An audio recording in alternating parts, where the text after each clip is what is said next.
Hi, I'm Megan Richardson, the VP of Consulting with Dynamic Corporate Solutions, and I wanted to take a few minutes today to talk to you about the newly proposed FLSA regulations. So if you're a current Toolkit subscriber, then you learned all about these changes and this much knowledge that you need. But if you're not, let's take a couple of minutes and walk you through it. The March of this year, the Department of Labor released a new salary threshold proposed number. So previously that number was always $23,660, and now the new number is going to be $35,308. So pretty drastic increase. Now, for those of you who remember, we actually went through this fire drill a couple of years ago when the Department of Labor said the new magic number was going to be $47,476. So a lot of you are already really familiar with the impact that this change can have on your business. But let's back it up a couple of steps and let's talk about what this may mean to your business.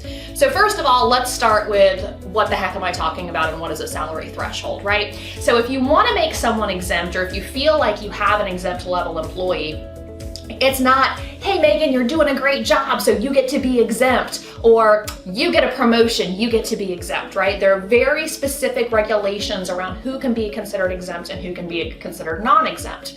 And what the government asks us to do is default every employee to being non-exempt unless they meet this very specific criteria. So the first criteria is probably, there's a three-pronged test. So the first criteria, which is probably the one that most people are familiar with, is called the duties test. And this is where you have certain categories of exemption, and it talks about, you manage two or more people, you're autonomous, you have independent discretion, you're a learned professional, you're a creative professional, all of these exemptions, right? Which again, for my Toolkit subscribers is already outlined in your toolkit for you. So that's your duties test, right?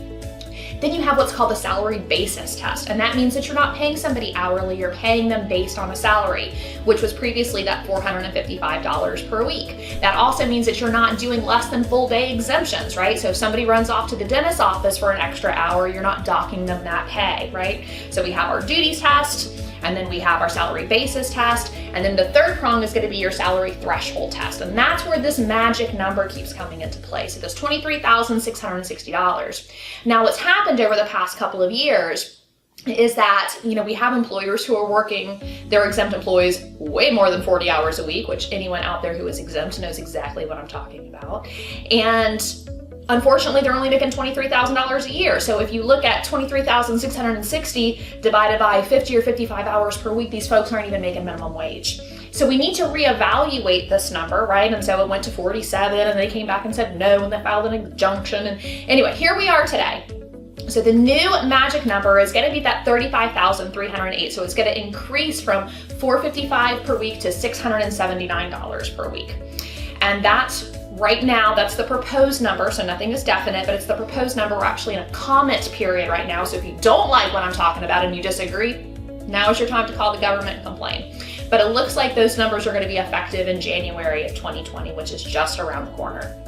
So what steps do you need to make now in order to be compliant by the time January rolls around? Because you don't want to be scrambling in January to make this happen. So we need to do a couple of things. We need to look at who's currently classified as exempt, who's making that $23,000, or who's making less than the new salary threshold of the $35,308. What are we going to do with them, right? Are we going to let them be exempt, but we're going to up them to the new threshold? Are we going to make them non-exempt instead? Do we have the money to do that? Are they going to be working overtime?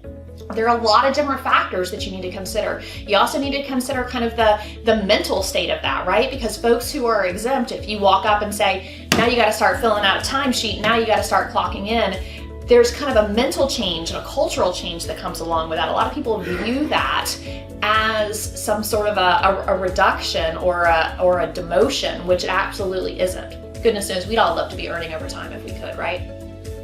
So lots of different things to consider. So DCSI is going to be hosting a series of webinars. I would highly recommend that you attend them. And what we're going to do is kind of walk you through all of what I've talked about today in a little bit more detail. The webinars are completely free and open to anyone who would like to attend. So we're going to be talking not only about what the proposed regulations are and what we're looking to have accomplished, but also the steps that you need to take in order to make sure you can mitigate risk for your organization and make sure that you're compliant starting in 2020. So thank you so much for sitting in with me today, and I hope you contact us if you have any questions.